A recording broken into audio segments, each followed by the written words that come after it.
اور یہ نشیبی علاقے کے اندر جو ریت تھی وہ جم گئی اور حوض پانی سے بھر گیا، اوپر کیچڑ ہو گیا، وہ چلتے ہیں تو ان کے پاؤں پھسلتے ہیں اور یہاں پاؤں جمنے لگے۔ یہ اللہ کی پہلی مدد تھی جو بدر میں مسلمانوں کو پہنچی۔ رات ہوئی، کفار نے عیش و نشاط کی بزم سجائی، لونڈیاں ساتھ آئی تھیں اور گانے والی عورتیں ساتھ تھی جو گا گا کے ان کو دادے عیش دیتی تھی، شرابوں کے جام لڑائے جانے لگے۔ ادھر فاقہ مستوں کی یہ مٹھی بھر جماعت، حضور کے لیے مسجد عریش بنائی گئی، ایک چھپر تیار کیا گیا۔ حضرت ابوبکر صدیق رضی اللہ تعالیٰ عنہ حضور کے پیرے کے لیے کھڑے ہو گئے۔ فرماتے ہیں ساری رات حضور نے سجدوں میں، قیام میں اور رکوع میں گزار دی۔ ساری رات اللہ کی بارگاہ میں روتے رہے اور اللہ کی بارگاہ میں عرض کرتے رہے، اللہم ھذا قریش اقبلت بخیلائھا وفخرھا تحادک وتکذب رسولک اللہم فنصرک الذی وعدتنی۔ اے اللہ، یہ قریش بڑے فخر سے آئے ہیں، تجھے بھی جھٹلاتے ہیں، تیرے رسول کی بھی تکذیب کرتے ہیں، میرے مالک جو میرے سے وعدہ کیا ہے وہ وعدہ پورا کرتے۔ حضرت ابوبکر صدیق رضی اللہ تعالیٰ عنہ فرماتے ہیں حضور کی چادر انور سر سے سرک کے کندھوں پہ آ جاتی اور کندھوں سے سرک کے حضور کی کمر پہ آ جاتی، اور میں حضور کی چادر دوبارہ سر پہ دیتا اور عرض کرتا بس کرو یا رسول اللہ، بس کرو، اللہ کی مدد آ جائے گی، بس کرو۔ لیکن حضور بار بار کہتے یا حیو یا قیوم، یا حیو یا قیوم۔ ساری رات حضور نے دعاؤں میں گزار دی۔ جب سحری کا وقت ہوا، نماز ہوئی، حضور نے لوگوں کو کہا لوگوں صفیں سیدھی کر لو۔ حضور نے ہاتھ میں چھڑی یا کوئی تیر پکڑا ہوا ہے اور لوگوں کو کہا کہ صفیں سیدھی کرو۔ حضرت سواد رضی اللہ تعالیٰ عنہ ایک صحابی تھے، وہ سب سے تھوڑا سا آگے بڑھ گئے۔ حضور نے وہ چھڑی سے ان کے پیٹ میں ٹھوکر دی کہ استوی یا سواد، سواد سیدھے ہو جاؤ۔ تو حضرت سواد سیدھے ہو گئے، ساتھ ہی عرض کرنے لگے حضور مجھے اس کی بڑی تکلیف ہوئی ہے، درد ہوا ہے، میں آپ سے بدلہ چاہتا ہوں، قصاص مانگتا ہوں۔ سارے صحابہ ان کے کان کھڑے ہو گئے، اس حالت میں یہ کیا کہہ رہا ہے؟ حضور نے فرمایا اچھا بدلہ لے لے۔ عرض کی حضور جب آپ نے مجھے چھڑی ماری تھی تو میرا پیٹ برہنہ تھا، حضور نے زرہ کے بند کھول دیے اور پیٹ ننگا کر دیا۔ حضرت سواد نے جب حضور کے چمکتے ہوئے بطن کو دیکھا فقبل بطنہ، تو چمٹ گئے اور حضور کے پیٹ کو چومنے لگے۔ حضور نے فرمایا سواد تجھے اس چیز پہ کس نے ابھارا؟ عرض کی حضور منظر آپ کے سامنے ہے، میں اس لیے یہ کام کیا ہے کہ آخری وقت میرا بطن آپ کے بطن سے چھو جائے۔ اللہ کے محبوب علیہ السلام نے صفوں کو سیدھا فرمایا اور پھر جا کے حضور نے سجدے میں سر رکھ دیا اور پھر حضور نے ایک ایسی دعا مانگی، آج تک ایسی دعا کسی نے نہیں مانگی ہوگی، بڑی ناز والی دعا، بڑی انداز والی دعا، ایسی دعا آج تک نہ کسی نے مانگی اور نہ کوئی مانگ سکتا ہے۔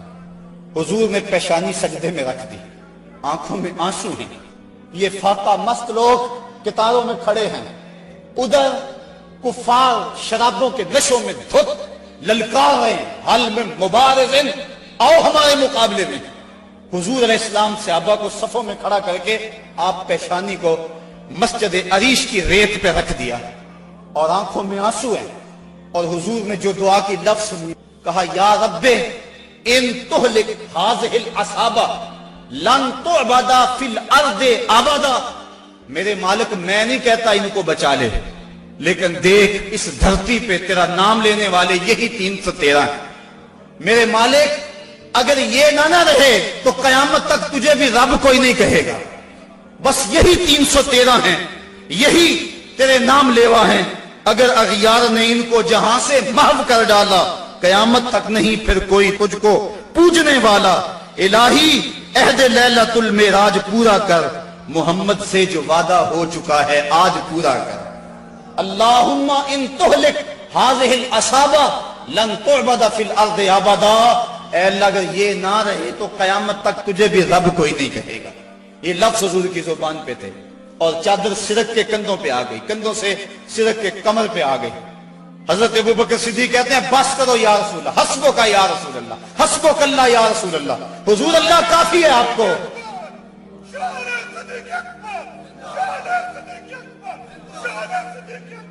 تو کہا حضور بس کرو بس کرو، اللہ کی مدد آ گئی، لیکن حضور کی آنکھوں میں مسلسل آنسو ہیں اور کہتے ہیں مالک یہی مٹھی بھر میری زندگی کی کمائی ہے، یہی 313 ہے تیرے نام لیوا روئے زمین پہ، اگر یہ نہ رہے تو قیامت تک تجھے بھی کوئی رب نہیں کہے گا۔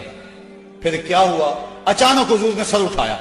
حضرت ابوبکر صدیق فرماتے ہیں میں دیکھ رہا تھا، حضور نے فرمایا ابشر یا ابا بکر اتاک نصر اللہ ھذا جبریل آخذ بعنان فرسہ، ابو بکر بشارت ہو، مبارک ہو، وہ دیکھو اللہ کی مدد آ گئی ہے، وہ دیکھو جبریل گھوڑے پہ سوار ہیں اور گھوڑے کی لگام کو تھامے ہوئے ہیں اور گھوڑے کے پاؤں کے اوپر گرد جمی ہوئی ہے، وہ دیکھو اللہ کی مدد آ گئی۔ اللہ اکبر۔ حضور علیہ السلام یا حیو یا قیوم کا وظیفہ پڑھ رہے ہیں، ادھر کافروں نے کہا حل میں مبارز ہیں۔ حضور نے 3 انصاری جوان بھیجے، حضرت حارث، حضرت معاذ اور حضرت معوذ۔ قریش نے پوچھا کون؟ کہا ہم رہط من الانصار، انصار میں سے ہم کچھ لوگ ہیں۔ کہا جاؤ چلے جاؤ، ہمارا تمہارے سے کوئی مقابلہ نہیں، ہمارے جوڑ کے لوگ بھیجو، ہم اپنے جوڑ کے لوگوں سے لڑا کرتے ہیں۔ انہوں نے آ کر حضور سے عرض کی حضور یہ بڑے متکبر ہیں، کہتے ہیں تم ہمارے جوڑ کے نہیں ہو۔ حضور علیہ السلام نے فرمایا قم یا عبیدہ، قم یا حمزہ، قم یا علی۔ عبیدہ تم اٹھو، حمزہ تم اٹھو، علی تم اٹھو۔ کہا جاؤ تم جوڑ کے ہو بلکہ ان کو توڑ کے آؤ۔ حضرت علی، حضرت حمزہ اور حضرت عبیدہ تینوں گئے۔ انہوں نے پوچھا کون؟ چونکہ انہوں نے زرہیں پہنی ہوئی تھی، اپنے نام بتائے۔ انہوں نے کہا اکفاؤن کرامن، ہاں اب ہمارے جوڑ کے آ گئے۔ پھر حضرت علی المرتضیٰ جھپٹے اور ایک بار میں اپنے دشمن کا کام تمام کر دیا۔ شیبہ، عتبہ اور ولید یہ تینوں مقابلے میں آئے تھے۔ حضرت حمزہ نے بھی چند لمحوں کے اندر جو ہے ان کا کام تمام کر دیا۔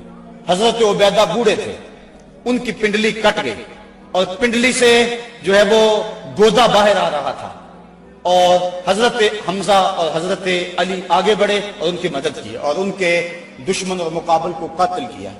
حضرت عبیدہ کی آنکھیں کچھ ڈھونڈ رہی ہیں، پھر اچانک حضور نظر آئے تو وہاں گھسیٹ کے آپ کو حضور کی طرف کرنے لگے۔ آقا کریم نے دیکھا تو جلدی جلدی آئے۔ حضرت عبیدہ نے اپنا سر حضور کے قدموں پہ رکھ دیا اور کیا کہا؟ کہا حضور کیا میں شہید نہیں ہوں؟ تو حضور نے فرمایا اشہد انک شہید، میں گواہی دیتا ہوں تم پکے شہید ہو۔ پھر حضور کے قدموں پہ سر رکھا ہوا تھا کہ حضرت عبیدہ کی روح پرواز کر گئی۔ گر وقت اجل سر تیری چوکھٹ پہ دھرا ہو، جتنی ہو قضا ایک ہی سجدے میں ادا ہو، مزہ سردار مرندہ انج آؤندہ، میت یار دے بوئے تے پئی ہوئے۔ حضرت حارثہ رضی اللہ تعالیٰ عنہ ایک صحابی، ان کو تیر لگا، وہ شہید ہو گئے۔ ذرا منظر دیکھیے بدر کا۔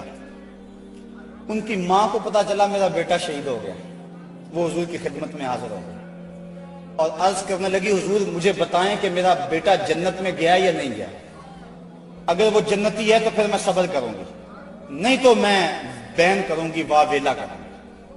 حضور علیہ السلام نے جو جواب دیا سنیے کیا خوبصورت جواب تھا۔ حضور نے فرمایا آبا حبلت یا امہ حارثہ، حارثہ کی امی تجھے کیا ہو گیا ہے؟ جنت ایک نہیں ہے، جنت اللہ نے کئی بنائی ہیں، اور انا ابنا کا اصحاب الفردوس الاعلی، اور تیرا بیٹا حارثہ جنت کے سب سے اونچے درجے فردوس میں ہے۔ تو جب اس نے یہ بات سنی نا تو وہ خوشی سے جھومنے لگی، اس نے کہا بخ بخ لکا یا حارثہ، حارثہ واہ واہ مبارک ہو تجھے، تو جنت کا راہی بن گیا ہے۔ اللہ اکبر۔ اب حضور علیہ السلام اسی چھپر میں بیٹھے۔ حضرت علی المرتضیٰ فرماتے ہیں میں جنگ کرتا اور کئی کافروں کو جہنم رسید کرتا، پھر مجھے شوق ہوتا میں حضور کے پاس جاتا اور میں دیکھتا حضور سجدے میں سر رکھا ہوا ہے اور کہتے ہیں یا حیو یا قیوم، یا حیو یا قیوم، یہ لفظ حضور کی زبان پہ۔ میں 3 مرتبہ گیا اور تینوں مرتبہ جو ہے وہ حضور کی زبان پہ یہی لفظ تھے اور سر سجدے میں تھا۔ اس کے بعد پھر گمسان کا رنگ پڑا اور کافروں نے یک بارگی حملہ کر دیا۔ حضرت علی المرتضیٰ سے روایت ہے، فرماتے ہیں جب سب نے یک بارگی حملہ کیا نا تو ہم نے کیا دیکھا کہ حضور بھی اٹھ کے آ گئے۔ اللہ اکبر۔ فلک سہما ہوا تھا کافروں کی چیرہ دستی سے، زمین شک ہو رہی تھی غلبہ باطل پرستی سے، مگر جب کملی والا آ گیا اٹھ کر مسلح سے، خدائی ہو گئی محفوظ کافروں کے حلے سے، صدائے نعرہ تکبیر سے تھرا اٹھی وادی، کہ امت کے ضعیفوں کی مدد کو آ گیا ہادی، نہ ہتھوں کو سہارا مل گیا دستے پیمبر سے، زمانہ گونج اٹھا نعرہ اللہ اکبر سے، فضا میں ہر سمت لہرا گیا اسلام کا جھنڈا، برائے اہل عالم امن کے پیغام کا جھنڈا۔ حضور مصلی سے اٹھ کر میدان میں آ گئے، فرماتے ہیں کہ میں نے دیکھا کہ کافروں پر سب سے بڑھ کر جو آگے حملہ کرتا تھا وہ اللہ کے رسول صلی اللہ علیہ وسلم۔ حضور بڑھ بڑھ کے حملہ کرتے تھے اور فرمایا قوموا الی الجنہ عرضها السماوات والارض، نکلو اس جنت کی طرف جس کی چوڑائی زمین و آسمان کے برابر ہے۔ حضور یہ پڑھتے جا رہے تھے قوموا الی الجنہ، بڑھو بڑھو جنت کی طرف۔ ایک صحابی تھے اللہ اکبر، وہ کہنے لگے بخن بخن یا رسول اللہ عرضها السماوات والارض، واہ واہ حضور کیا جنت کی چڑھائی زمین و آسمان کے برابر ہے؟ حضور فرمایا ہاں عرضها السماوات والارض۔ تو وہ کھجوریں کھا رہے تھے، انہوں نے کھجوریں پھینک دی، کہا پھر میرے اور جنت کے راستے میں یہ کھجوریں رکاوٹ بنی ہوئی ہیں، اور میدان میں کود گئے اور داد شجاعت دیتے ہوئے جام شہادت نوش کر لیا۔ پھر ابو جہل نے سوچا کہ یہ تو پانسا پلٹ گیا، تو اس نے کہا آواز دو لنا عزا ولا عزا لکم، ہمارے پاس عزا ہے تمہارے پاس عزا کوئی نہیں۔ حضور نے فرمایا تم بھی اونچی جگہ پہ چڑھ جاؤ، اپنے غلاموں کو فرمایا، اور جب وہ کہتے ہیں لنا عزا ولا عزا لکم، اور تم جواب کے اندر کہو اللہ مولانا ولا مولا لکم، اللہ ہمارا مولا ہے تمہارا مولا ہی کوئی نہیں ہے۔ فرمایا یہ آواز دو، اب یہ آواز دی جا رہی، کیسا منظر ہے بدر کا، اللہ اکبر، حق اور باطل ٹکرا رہے ہیں۔ اللہ نے بھی اس دن کو یوم فرقان کہہ کے پکارا، حق اور باطل ٹکرا رہے ہیں۔ حضرت عبد الرحمن بن عوف رضی اللہ تعالیٰ عنہ فرماتے ہیں، عشرہ مبشرہ میں سے، فرماتے ہیں میں کھڑا تھا کہ دو لڑکے آ گئے، نو عمر، کہنے لگے چچا ابو جہل کو جانتے ہیں؟ میں نے کہا بیٹا تم نے کیا کرنا ہے؟ کہنے لگے ہم نے قسم کھائی ہے یا مر جائیں گے یا ماریں گے، کیونکہ سنا ہے وہ حضور کو گالیاں دیتا ہے۔ میں نے کہا اس کے گرد تو بہت بڑا دستہ ہے ایک فوج کا۔ وہ کہنے لگے یہ دستہ اسرائیل کا راستہ نہیں روک سکتا۔ کہتے میں نے اشارہ کیا وہ ابو جہل ہے۔ کہتے ابھی میری انگلی اٹھی تھی، میں نے دیکھا شہبازوں کی طرح جھپٹ کے وہ ابو جہل کے اوپر ٹوٹ پڑے۔ لڑتے لڑتے ایک کا بازو کٹ گیا، لیکن اس کا چمڑا جو تھا وہ اڑا رہا، جس کی وجہ سے لڑتے لڑتے رکاوٹ ہوتی تھی۔ اس نے اپنے ہاتھ کو پاؤں تلے رکھ کے توڑ کے پھینک دیا۔ جو جہاد کے راستے کے اندر رکاوٹ بنتا ہے وہ اپنا بازو بھی ہو تو اس کو ہٹا دیں گے راستے سے۔ ابو جہل کی ٹانگیں کاٹی اور پھر دوڑے دوڑے حضور کے پاس آئے، ننھی ننھی تلواریں، چھوٹے چھوٹے بچے، معاذ اور محوذ افرا کے بیٹے، یہ دونوں حضور کے پاس آئے اور کہنے لگے حضور، ایک نے کہا حضور ہم نے ابو جہل کو قتل کیا، دوسرا کہنے لگا نہیں نہیں حضور میں نے قتل کیا۔ یہ آپس کے اندر میٹھی لڑائی لڑنے لگے۔ حضور فرمانے لگے تم نے تلواروں کو دھویا تو نہیں ابھی؟ کہا نہیں حضور۔ فرمایا لاؤ اپنی تلواریں۔ تو جب تلواریں لائی گئی تو دونوں کو خون لگا ہوا تھا۔ حضور نے فرمایا کلاکما قتلہ، تم دونوں نے مل کر اسے قتل کیا۔ تو یہ غزوہ جاری تھا اور کافر کٹ کٹ کے گر رہے تھے اور اللہ تعالیٰ نے اسلام کو فتح دی۔ 70 کافر مارے گئے، 70 کافر موقع پہ قتل ہو گئے، 70 افراد کو گرفتار کر لیا گیا، باقی دم دبا کے بھاگ گئے۔ اور سخت سراسیمگی کا عالم، نعرے تکبیر کے لگ رہے ہیں، صحابہ حضور کو دیکھتے ہیں اور میدان جنگ کے اندر کود پڑتے ہیں۔ آواز آتی ہے اقدم ہیزوم، ہیزوم آگے بڑھو۔ صحابہ نے عرض کی حضور یہ ہیزوم کون ہے؟ اور آواز دینے والا بھی نظر نہیں آتا۔ فرمایا یہ جبریل کی آواز ہے، اور ہیزوم جبریل کے گھوڑے کا نام ہے۔ وہ اپنے گھوڑے کو کہتا تو بھی آگے ہو جا۔ شانہ بشانہ مسلمانوں کے جبریل بھی لڑ رہا تھا، وہ بھی جہاد میں تھا۔ اللہ اکبر۔ اللہ نے اسلام کی فتح کی، اسلام کو کامیابی دی۔ اللہ کے محبوب علیہ السلام نے اللہ کا شکر ادا کیا اور لڑتے لڑتے کئی مناظر آئے۔ حضرت عکاشہ کی تلوار ٹوٹ گئی تو وہ حضور کی خدمت میں حاضر ہوئے، حضور تلوار ٹوٹ گئی ہے تو حضور کے ہاتھ میں ایک ڈنڈا تھا، وہی اس کو دے دیا۔ فرمایا قاتل بہذا یا عکاشہ، عکاشہ اس کے ساتھ لڑو۔ کہتے ہیں جب یوں لہرایا تو وہ لوہے کی تلوار بن گئی اور ساری زندگی حضرت عکاشہ کے ساتھ وہ تلوار رہی۔ حضرت قتادہ کہتے ہیں کہ میرے یہاں تیر لگا آنکھ کے قریب اور آنکھ کا ڈیلا باہر آ گیا۔ میں حضور کی خدمت میں حاضر ہوا، حضور نے اپنا لعاب لگایا اور جہاں وہ ڈیلا تھا وہیں رکھ دیا۔ وَقَانَ لَا يَدْرِي أَيُّ عَيْنَيْهِ أُصِيبَتْ، حضرت قتادہ کو پتہ نہیں چلتا تھا کہ آنکھ خراب کون سی ہوئی تھی، یعنی دونوں کی روشنی ایک جیسی تھی اور کوئی نشان بھی باقی نہیں رہا تھا۔ یہ حضور کے لعاب کی برکتیں تھیں۔ اللہ نے اسلام کو فتح دے دی. حضور علیہ السلام 3 دن وہاں قیام فرمایا. قیام فرمانے کے بعد حضور وہاں چلے. راستے میں ایک جگہ پہ حضور نے پڑاؤ کیا تو جبریل آ گئے اور جبریل نے کہا رضیتا یا رسول اللہ, حضور آپ راضی ہوئے ہیں کہ نہیں ہوئے ہیں؟ حضور نے فرمایا میں راضی ہو گیا ہوں. کہا مجھے اللہ نے کہا ہے کہ میرے محبوب سے پوچھ کر آنا ہے, اگر اجازت دے تو آنا ہے. تو میں اجازت چاہتا ہوں. حضور فرمایا چلے جاؤ. حضور نے حضرت عبداللہ بن رواحہ اور حضرت زید بن حارثہ